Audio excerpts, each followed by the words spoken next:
Radio Langue et Citoyenneté. RLC RLC.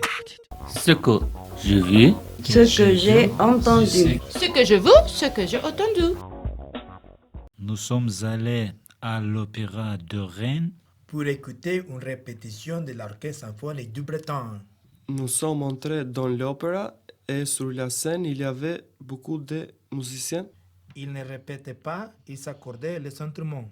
il faisait beaucoup de bruit. Nous avons vu différents instruments de musique. Il y avait beaucoup de violonistes, beaucoup de flûtistes, beaucoup de contrebassistes et il y avait une personne qui était le premier des violonistes. Il parle tout le temps avec les gens et il était très comique. Nous ne comprenions pas la musique des instruments. Les chefs d'orchestre venaient de Jérusalem. Ils ne comprenaient pas le français. Et il y avait un moment, quand il a dit 15, les gens compris 50, mais en fait, c'était 15. Aussi, tous les artistes viennent de tout le monde. L'opéra de Rennes, il est le plus petit de la France. Sur le plafond, il y a une peinture avec la danse bretonne.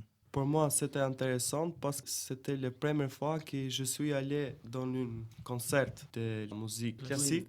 Et c'était agréable.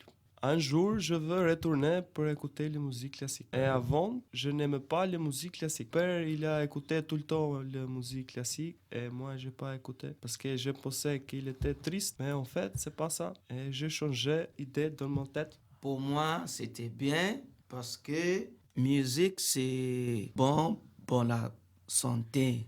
C'est super. C'est comme adolescent pour moi. J'étais très surpris parce que j'étais première fois orchestre symphonique. C'était très calme. La musique classique, ça me rend heureux. J'étais très surprise parce que j'ai vu beaucoup de musiciens, peut-être 40 personnes. Pour moi, c'était agréable parce que je viens du Nicaragua. Je ne connais pas la musique classique. Maintenant, je suis ouvert pour connaître de nouvelles choses. Je remercie le SB pour cette opportunité. Pour moi, je ne connais pas parce que la première fois, un concert de musique classique à l'opéra. Je suis content. Hier soir, j'écoutais la musique classique dans la YouTube.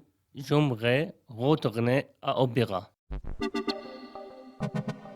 Anecdote. L'année dernière, je suis allé à la supermarché pour acheter fourniture scolaire avec les enfants. J'ai bien le compas pour mon enfant et je les mets dans ma poche. J'ai oublié de les mettre dans le caddie. Lendemain, je suis allé à supermarché local pour les rendre. Il m'a dit il a besoin les tickets. Moi, je dis juste, j'ai oublié, je vais juste payer. Il m'a dit, c'est bon, merci. Interview.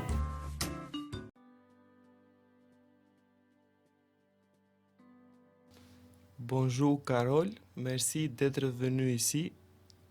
D'abord, nous allons vous poser quelques questions sur votre métier.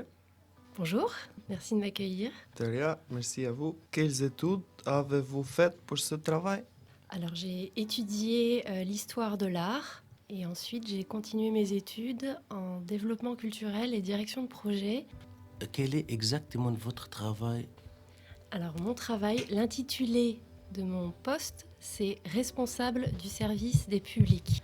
Mon travail, c'est d'imaginer des actions pour faciliter les liens entre les artistes, les œuvres et les publics.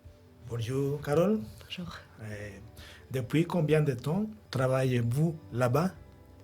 Je travaille à la Criée depuis 2007.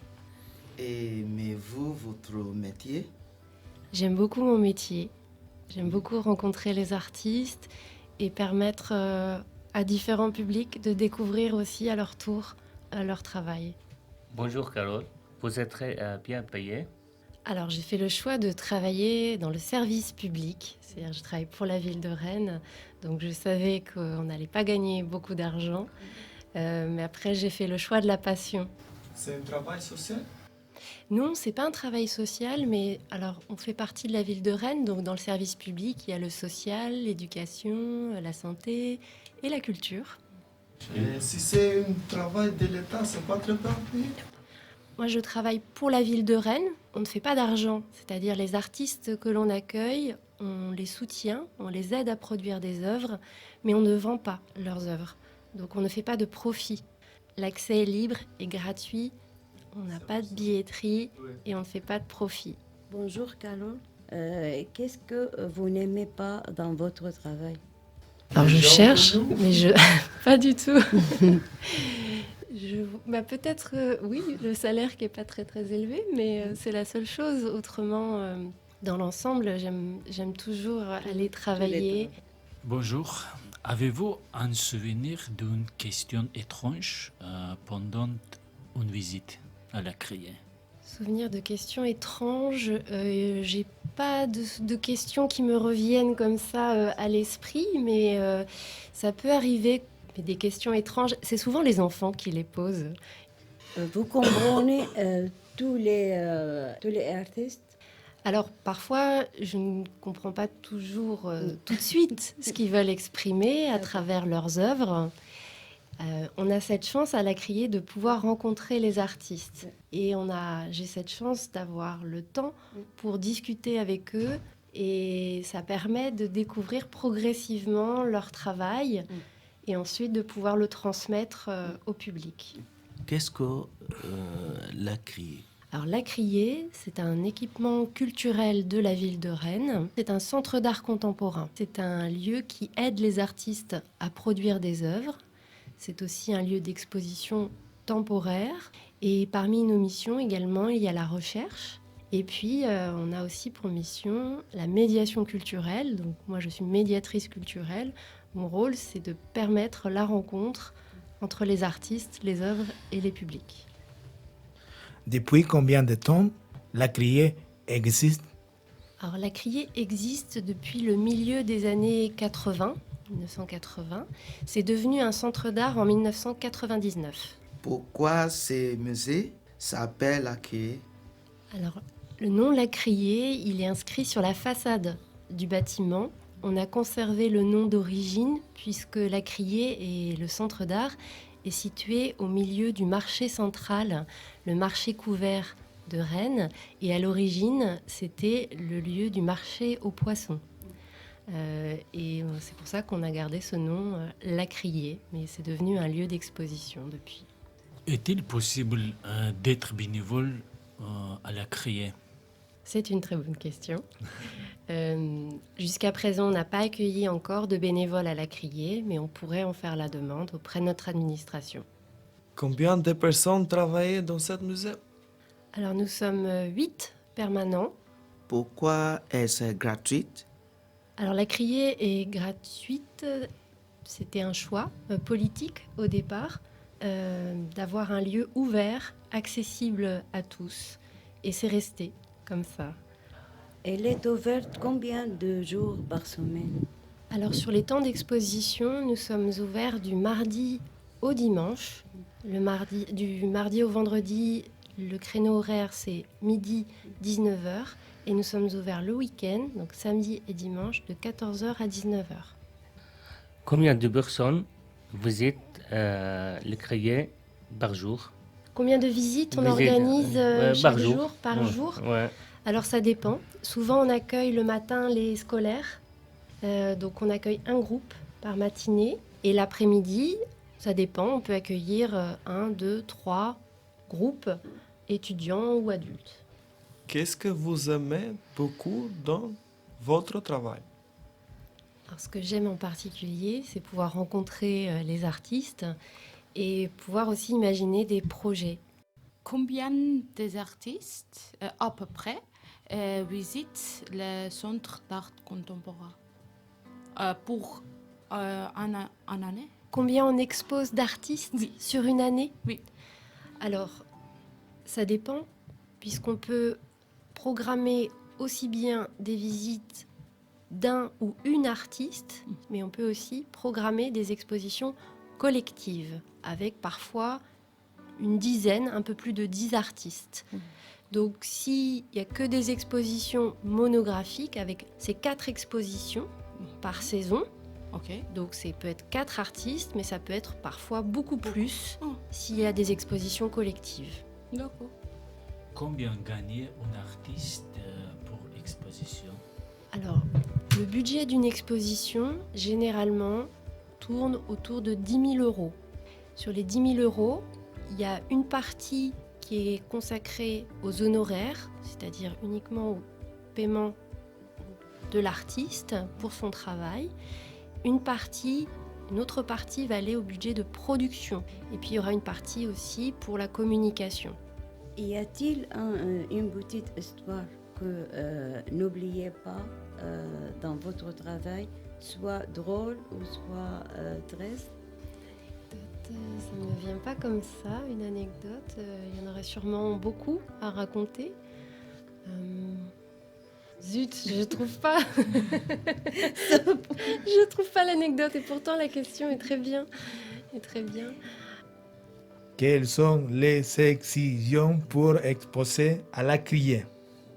On reçoit beaucoup de demandes d'artistes exposés au centre d'art. Donc la première exigence, c'est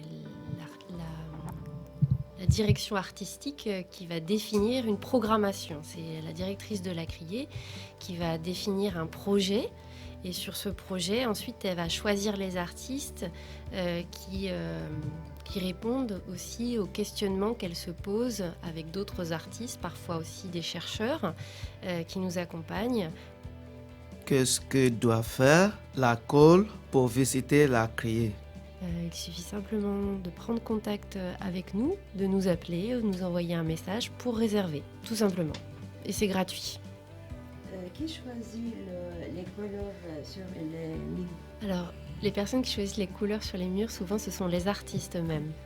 Merci beaucoup, Carole, pour venir nous visiter. Et nous sommes contents, nous sommes heureux pour connaître la criée. Bon courage pour le futur et merci beaucoup.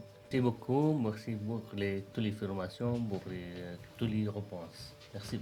Merci beaucoup. Merci. Merci. Merci beaucoup à vous toutes et tous pour votre accueil et vos questions. Merci. Info. Vie de quartier.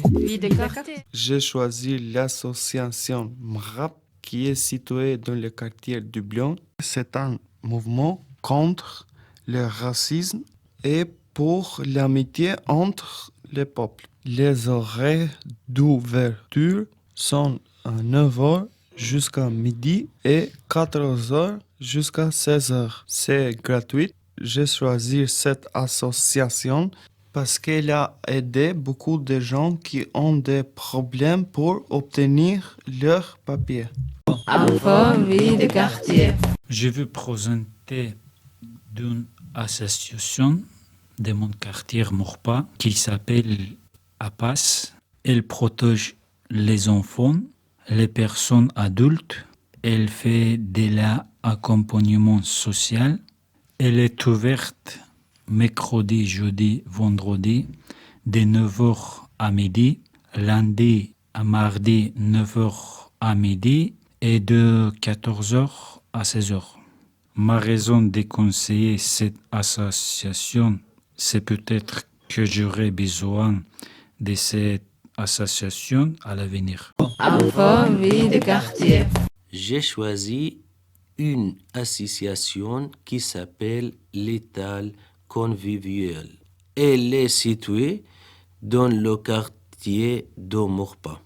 Elle est ouverte le lundi de 14h à 16h. Elle propose la vente de légumes bon marché avec la carte sortir.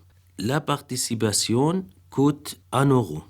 Je conseille cette association parce que ça m'aide et parce que je n'ai pas de travail. RLC.